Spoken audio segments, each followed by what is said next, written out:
Hello friends, तो स्वागत है फिर से एक नए वीडियो में। जैसे कि आपको बताए थे कि एलपी टेक्नीशियन और ग्रुप डी सारे भर्ती बैक टू बैक आ रहे हैं। तो दोस्तों, एलपी की भर्ती तो ऑलरेडी चल रही है, यानी कि उसकी ऑनलाइन प्रक्रिया चालू है। और टेक्नीशियन के भी डेट अप्लाई की आ चुकी है कि कब से टेक्नीशियन की डेट अप्लाई होगी, क्योंकि आपको पता है कि एलपी टेक्नीशियन का अलग अलग से फॉर्म होगी, अलग अलग एग्जाम होगी।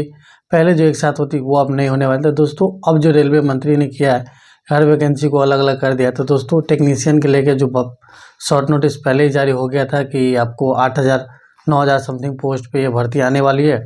तो दोस्तों, इसकी अप्लाई डेट निकल के आ चुकी है कि क्या कब से ये अप्लाई डेट है और क्या इसकी सिलेबस, एज कैटेगरी रहने वाली, सारी डिस्कस जानेंगे। और एक वैकेंसी यानी कि एलपी टेक्नीशियन में एक पोस्ट बढ़ाया गया, जो ग्रेड ए की पोस्ट है। जो पहले आपको वो भरा जाता था आपको प्रमोशन करने के बाद, यानी टेक्नीशियन जो कैंडिडेट होते उन्हीं को प्रमोशन करके ग्रेड ए में भेजा जाता था। जिसकी बात करें तो वो अभ्यर्थी आप सीधे भर्ती होगी, और उसके बारे में सारी जानकारी चाहिए कि क्या सिलेबस होगी, क्या कैटेगरिया होगी, क्वालिफिकेशन क्या क्या रहने वाले, कौन कौन अप्लाई कर सकता है। सारी जानकारी आपको A to Z इस वीडियो में मिल जाएगी। तो वीडियो को आपको शुरू से अंत तक जरूर देख लीजिएगा, सारे कन्फ्यूजन दूर है। फिर भी कोई कन्फ्यूजन या डाउट रहे तो कमेंट सेक्शन में कमेंट कर लीजिएगा, आपकी कमेंट का हम जरूर रिप्लाई करेंगे। तो आइए वीडियो स्टार्ट करते हैं। तो सबसे पहले हम बात करें कि रेलवे टेक्नीशियन की न्यू वैकेंसी 2024 में जो आउट हो चुकी है, जिसके बारे में आपको पता था कि टोटल आपको 9,000 पोस्ट पे भर्ती आने वाली, ये तो आपको पता था। लेकिन पहले था जो ग्रेड 3 में होती टेक्नीशियन के पोस्ट, इसी पर आने वाला था। लेकिन एक ग्रेड 1 जो जोड़ा गया, जो 1100 पोस्ट है। तो दोस्तों, इसमें दो पोस्ट है, एक ग्रेड 1 की है जिसमें 1100 पोस्ट है, एक ग्रेड 3 की है जिसमें आपको लगभग 7,900 पोस्ट है। तो ये दोनों मिला के 9,000 वैकेंसी हो गई। जिसमें अगर हम सैलरी की बात करते हैं, इसके लेवल 1 की सैलरी दिया जाता है, इसको लेवल 3 की सैलरी दिया। तो दोस्तों, उसके बारे में भी आपको हम शॉर्ट नोटिस के माध्यम से दिखाएंगे। जो स्क्रीन पर आप देख रहे होंगे, ये इसकी शॉर्ट नोटिस है, जो आपको हम टेलीग्राम चैनल पर प्रोवाइड करवा देंगे। आप वहाँ से पूरा रीड कर लीजिए, क्या इसकी सिलेबस यानी कि क्या इसकी सैलरी रहती है, किसको कितनी सैलरी दिया जाता है। इसके बारे में आप टेलीग्राम चैनल पर ये नोटिफिकेशन के PDF मिलेगी, वहाँ से जाकर आप पढ़ लीजिएगा। अगर इसके हम अप्लाई डेट की बात करें तो अप्लाई डेट आपको 9 मार्च से लेके 8 अप्रैल 2024 तक है, यानी कि 9 मार्च से स्टार्ट हो गया 8 अप्रैल तक है, यानी कि 1 महीना का पूरी टाइम दिया गया है। तो दोस्तों, अच्छा खासा टाइम है। फ़ी की बात करें तो जनरल, OBC, EWS के लिए 500 फ़ी लगेगी। बाकी SC, ST, PH और फीमेल कैंडिडेट का 250 फ़ी लगेगी। जबकि आप CBT 1 एग्ज़ाम दे देते हैं तो आपको कुछ फ़ी रिफंड होती है, यानी कि आप जनरल OBC से है तो आपको 390 रुपया, और बाकी फीमेल के लिए तो टोटल 250 रुपया, 200 रुपया आपको वापस कर दिया, रिफंड कर दिया। तो ये आप पहले एग्ज़ाम देने के बाद आपकी फ़ी रिफंड होती है। रेलवे में ऐसा नियम है, तो आप जानते ही होंगे।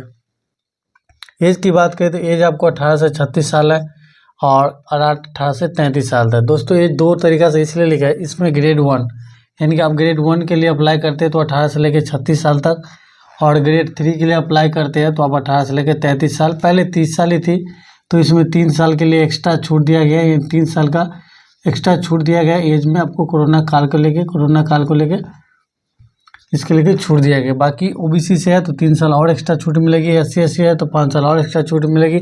तो दोस्तों, देख सकते हैं आपके कैटेगरी वाइज एज की आप कैंडिडेट की कोई कन्फ्यूजन नहीं होने वाली है, क्योंकि एज अच्छा खासा देने में आप किसी को दिक्कत नहीं होगी एज रिलैक्सेशन में लेके।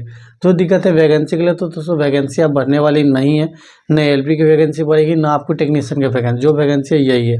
और नेक्स्ट आप वैकेंसी जो NTPC का है वो भर्ती भी आने वाली है। इसके बाद ग्रुप D की भर्ती, इनकी भर्ती 4-5 भर्ती आपको देखने को मिलेगी। LP की 1 साल की भर्ती, अब पर साल ये भर्ती आने वाली है। तो इस बार की भर्ती इस तरीक़ा से है।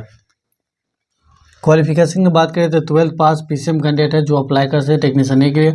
अब बाकी जो कैंडिडेट 12th में PCM नहीं है, अगर वो 10th प्लस ITI है या अप्रेंटिस भी है, साथ में अप्रेंटिस भी किए हैं, तो भी ये फॉर्म अप्लाई कर सकते हैं टेक्नीशियन के लिए। बाकी ग्रेड A के लिए सेलेक्ट क्या इसकी क्वालिफिकेशन रहने वाली है, वो आपको नोटिफिकेशन, जो ऑफिशियल नोटिफिकेशन जो 9 मार्च को आ जाएगी, तो उस दिन पता चलेगा। तो उस दिन कोई चेंजिंग होती है तो आपको हम वीडियो बना के बता दिया जाएंगे।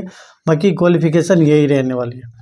एग्ज़ाम डेट ऑलरेडी फिक्स है, अक्टूबर-दिसंबर 2024 में आपकी इसकी एग्ज़ाम होगी। जो CBT एग्ज़ाम है, यानी कि CBT 1 एग्ज़ाम है, जो कि अक्टूबर-दिसंबर में होने वाले। सिलेक्शन प्रोसेस कुछ इस तरीक़ा से रहने वाले, जैसे कि CBT 1 एग्ज़ाम होगी, जो कि ओनली क्वालिफाई नेचर रहेगी। तो दोस्तों, क्वालिफाई नेचर का मतलब ये नहीं समझिएगा कि मिनिमम पासिंग मार्क जो जनरल के लिए 40% रहते हैं, 35%, 30%, ये इससे कुछ होने वाला नहीं है, क्योंकि टेक्नीशियन है, कट ऑफ हाई जाती है, यानी कि नंबर ऑफ जितनी वैकेंसी है उसकी 15 टाइम्स ही आपको भर्ती बुलाया जाता है, यानी कि 9,000 वैकेंसी है।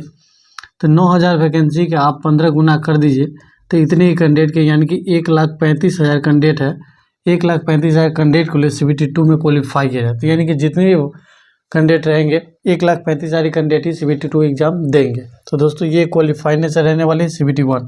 CBT2 होगी जो कि मेरिट बेस एग्जाम होगी। CBT2 में ही एक और एग्जाम होगी आपकी ट्रेड टेस्ट, यानी कि जो ITI से होंगे उसका ट्रेड टेस्ट होगी, जो कि ओनली क्वालिफाइड नेचर ये भी रहने वाले। तो ये होगी। बाकी इसके बाद डॉक्यूमेंट वेरिफिकेशन, फिर आपके मेडिकल होने वाले। तो ये सारे प्रोसेस है जिसके होकर आपको गुजरना है और आप LP टेक्नीशियन में आप भर्ती ले सकते हैं।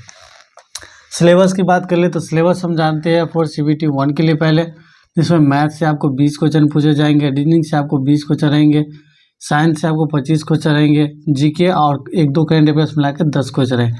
यानी कि ये इसकी सिलेबस होगी CBT1 की, जिसमें टोटल 75 क्वेश्चन रहेंगे, 75 मार्क रहेंगे और 60 मिनट यानी कि 1 घंटा की आपकी समय रहेगी। तो ये होगी इसकी सिलेबस। नेगेटिव मार्किंग 1/3 रहने वाली है CBT1 में। आपको पहले बता दी CBT1 होगी क्वालिफाइड नेचर, जो उसकी भर्ती का 15 गुना कैंडिडेट को क्वालिफाई, जितनी भर्ती है इसका 15 गुना कैंडिडेट को क्वालिफाई करके CBT2 में भेजा जाएगा। तो CBT2 क्वालिफाई करके आइएगा तो फिर CBT2 के एग्जाम दीजिएगा, जिसकी सिलेबस इस तरीका के हैं कि मैथ से आपको 25 क्वेश्चन रहेंगे, रीजनिंग से आपको 25 क्वेश्चन रहेंगे, इसके बाद साइंस और इंजीनियरिंग से आप 50 क्वेश्चन, यानी कि साइंस से आपकी 40 क्वेश्चन रहेंगे, इंजीनियरिंग से आपको 10 क्वेश्चन, इसी हिसाब से लगभग 50 क्वेश्चन इधर हो गए, तो 50-50 इधर हो गए, यानी कि टोटल आपको 100 क्वेश्चन हो गए, 100 मार्क हो गया, 90 मिनट की टाइमिंग यानी कि 1.5 घंटा की टाइमिंग रहेगी। नेगेटिव मार्किंग 1/3 रहने वाली। तो ये CBT2 है, इसी पे आपकी मेरिट बनेगी, इसी पे आपके रिजल्ट होने वाले कि जो कि भर्ती की जो मेन भी है यही है। लेकिन आपको सबसे बड़ी है कि लक्ष्मण रेखा ये है, ये जब तक पास नहीं करेगा यहाँ नहीं आइएगा। फिर आपको उसी दिन आपको टेस्ट भी होगी। जो कैंडिडेट ITI किए होंगे, जो ITI पर भरेंगे उनका ट्रेड टेस्ट होगा, अपना ट्रेड वाइज जो भी उनका ट्रेड होगा, फिटर हो, इलेक्ट्रिशियन हो, जो भी हो, वेल्डर हो, प्लम्बर हो, जो भी उनकी टेस्ट हो वो अपना ट्रेड टेस्ट देंगे, जिसमें 75 क्वेश्चन पूछे जाएंगे, 75 मार्क रहेंगे, 1 घंटा की टाइमिंग आपको रहेगी, 1/3 नेगेटिव रहने वाली है। पासिंग मार्क की बात करें तो इसमें 35% पासिंग मार्क चाहिए, इसका 35% मार्क चाहिए, यानी कि मार्क्स में आप निकाले 26.5 मार्क होती है, यानी कि आपको 28-27 मार्क लाना होगा कम से कम। ये आपको पास करना जरूरी है, नेसेसरी है। अगर ये आप पास नहीं करते तो भी आप भर्ती से रिजेक्ट हो जाते, और इसके बाद ये पास कर जाते, इसी बेस पे आपकी मेरिट तैयार किया जाएगा। तो ये इसकी सिलेबस, क्वालिफिकेशन, एग्जाम पैटर्न, सारे डिटेल्स आई होप कि आपको सारी क्लियर हो चुकी होगी। LP के बारे में तो पहले हम वीडियो बना चुके हैं, जो कि डिस्क्रिप्शन बॉक्स में लिंक मिलेगी। बाकी टेक्नीशियन के लेके भर्ती आ चुकी है और इसकी अप्लाई डेट आपको 9 मार्च से होने वाली है, 8 अप्रैल तक अप्लाई डेट होने वाले। तो दोस्तों इसकी ऑफिशियल नोटिफिकेशन जो है वो आपकी 9 या 8 मार्च को अप्रॉक्स आ जाएगी, तो आपको एक नया वीडियो बना कर बता दिया जाए। बाकी सिलेबस एज कैटेगरी यही रहने वाली, क्योंकि पिछले साल भी यही थी, 2018 में भी। तो दोस्तों आई होप कि आपकी सिलेबस, एग्जाम पैटर्न के लेकर सारी कन्फ्यूजन दूर हो चुकी होगी। फिर भी कोई कन्फ्यूजन या डाउट रह जाए तो आप कमेंट सेक्शन में कमेंट कर लीजिएगा। और डॉक्यूमेंट से लेकर कोई भी आपको इंक्वायरी चाहिए, क्या डॉक्यूमेंट लगेगी, सेंट्रल लेवल लगेगी, स्टेट लेवल लगेगी, कौन सा ट्रेड वाले अप्लाई कर सकते हैं, नहीं कर, इसके बारे में आप कमेंट सेक्शन में पूछ लीजिएगा। आपकी कमेंट के हम जरूर अप्लाई करेंगे। बाकी हमारे चैनल पर आप नए हो तो चैनल को सब्सक्राइब करके साथ ही बेल आइकन जरूर प्रेस करें। मिलेंगे नेक्स्ट वीडियो में। धन्यवाद। जय हिंद।